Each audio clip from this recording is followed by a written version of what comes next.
తీసుకురా నా దగ్గరికి. ఒక నాన్న ఎలా తిడుతున్నాడు చూసావు. ఇవాళ ఎంతమంది మీ పిల్లలు తిడుతున్నారు?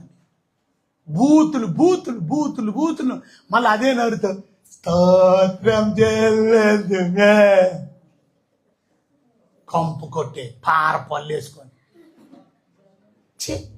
వాసన వస్తుంది నీ నోరు. ఏంటి వాసన? బూతి మాటల వాసనతో స్తోత్రం చెల్లించిన పాడతాం. మళ్ళీ పాడక మళ్ళీ ఎంత చక్కగా ప్రార్థన చేస్తారో. ప్రభా స్తోత్రం నాయన స్తోత్రం. సాయంత్రం వెళ్ళి దెబ్బలాడేట బూతులే. ఎందుకు ఆ ప్రార్థనలు ఎందుకండి? ఎందుకు భక్తి ఎందుకండి? ఎందుకు యాంగ్రీ ఫాదర్గా ఉంటున్నారా? జెలసీ ఫాదర్గా ఉంటున్నారా? యాంగ్రీ హస్బెండ్గా ఉంటున్నారా?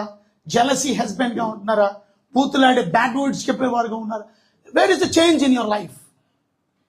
ఇంటికి యజమానులు మీరు. మీ కుటుంబాన్ని సరైన మార్గంలో నడిపించవలసిన బాధ్యత మీ మీద ఉంది. మీ పిల్లలు తప్పు చేస్తే తప్పుని గద్దించగలిగే వారిగా ఉండాలి. యెషయా ఏలీ గారు ఆ ఇద్దరు పిల్లల్ని మనం చూసినట్లయితే మొదటి సమూయేలు గ్రంథం 2వ అధ్యాయం 23వ వచనంలో,